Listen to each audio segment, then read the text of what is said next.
Hello everyone, what's up? Prince15 here with another video review. Today we're taking a look at Transformers Studio Series Deluxe Class Brawn from the Bumblebee movie. But before we take a look at Brawn, let's go ahead and take a look at his box. So here we have a good look at Brawn himself. He is of course from Bumblebee, you know, the movie about the one Autobot named Bumblebee, hence the title, Bumblebee. So here is a good look at Brawn with his beady little eyes underneath his great big old helmet there.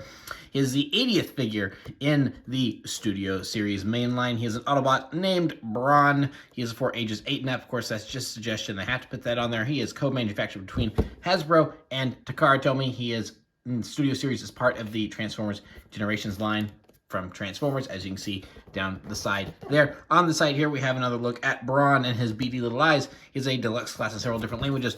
Over here, we have another look at Brawn, and he's an authentic Transformer, no Chinese knockoffs here. And then on the back, we got everything that the toy does. He's big screen inspired, blah, blah, blah. His name, he's from the Cybertron Falls scene. He's from Bumblebee.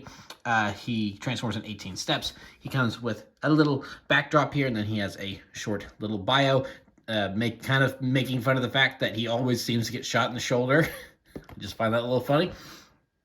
And then, of course, a warning telling you not to eat the toy because plastic does not digest well. So here we have Brawn, yet another one of the Cybertronian Autobots we saw at the beginning of Bumblebee. And yeah, he's a cool little vehicle here. Again, he's one of those Autobots that had a robot mode design, but no alt mode design really designed for him at all. So the toy designers really kind of had to work with what they were given within the constraints of the robot mode, and I think they've done a really good job here. So yeah, here it's just you know, whatever you want to call this, it's like a little buggy or something. But as I prefer to have him situated here is that if we put this up like so, then he does come with a little accessory.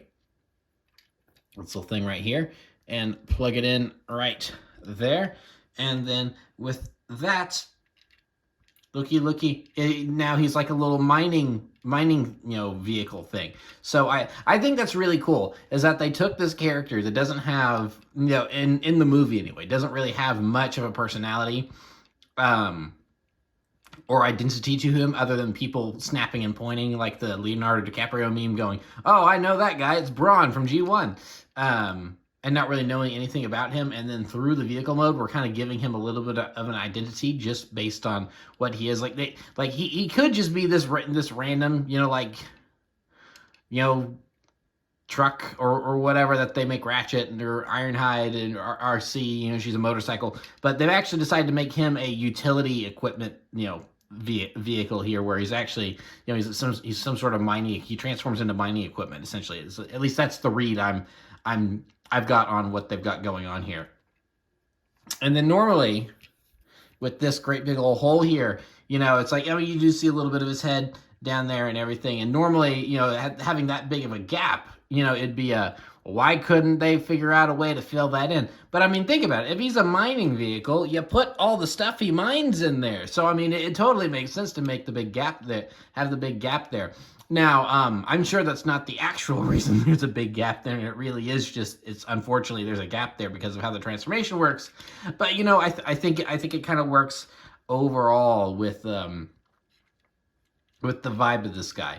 And if you really just don't want that you know, big gap there, then you can attach his great big old rifle right there, and that does help cover it up a little bit. So now he can, you know, blast Decepticons as he, you know, charges through them with his little drill. So yeah, I do like that a lot, giving you some options there, and I think the vehicle mode certainly fits his personality. So we'll go ahead and bring in a quick size comparison. Here is Bumblebee from, you know, the Bumblebee movie in his Volkswagen Beetle form. So whatever this Cybertronian driller thing is, it is a little slightly, actually, you know, it's about the same size. I was about to say it's a little larger than the Beetle, but actually it's about the same size. So yeah. So yeah, that's pretty much it for Brawn's vehicle mode. We'll go ahead and continue on to his transformation. So to start us off here, of course, we want to just yoink that back out and move it aside. And then he's just got this panel here that we can move back into place. So to start off here, let's go ahead and take these, which are really supposed to click in further than that, but I can't really get them to click in much further. But I mean, it's not a huge deal if they're not completely clicked in. So we'll just go ahead and get these untabbed like such. And then I guess we'll just go ahead and continue on here. So these are actually the legs. So we'll just go ahead and kind of get all that flipped around like so. Flipped around like so. Get the feet going here. And then make sure that we're back to awkward position for the legs here. Make sure those are down like such, and then we can just kind of, now we've got the legs going, and you know, he's like some sort of weird turtle thing, I guess. I don't know what that is. So then we have the hands here, and then they just tab into little pegs that are in here. If you'll notice, that just goes right into right there on the arm. So we'll just go ahead and untab those and get them moved around here. And then this just flips in like that. We'll go ahead and move the head up. And, oop, I about dropped him. Make sure that the arms are clear. And then we'll just do that. And then swivel around the legs. And then the arms are on this little double joint here. So we'll just get those straightened out.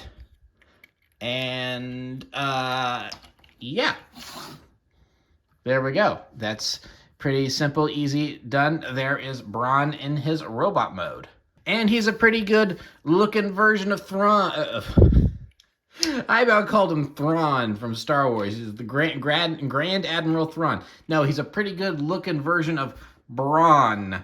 Brawn. I mean, there's the AW in there, and been talking a lot about Thrawn recently because of Ahsoka and everything. So yeah, here's a close-up look at Brawn's head. You do get a little bit of swivel on the head, but not much because of the fact that it is really enclosed there in his great big, you know, shell backpack thing that he's got going on. But no, I think this is a really, really good looking figure, and there's not really that much extra, you know, backpack kibble or anything on him. I mean, this is pretty, you know, pretty accurate to the CG model from the movie, and he works out really well for that. So, of course, you can give him his little drill bit here, and, you know, he can use it to stab people or drill people. I say people, I mean Decepticons, other robots, because if he were to do that to a human, that would get very gory and very R-rated very fast. And then you can also, but if you don't want him holding it, then you can just hook it up back there, and then we'll go ahead and give him his great big blaster if he wants to hold it. There we are. Just kind of have him pulling it like so. So yeah, there we have Brawn holding his blaster, and yeah, that's pretty much it for the character.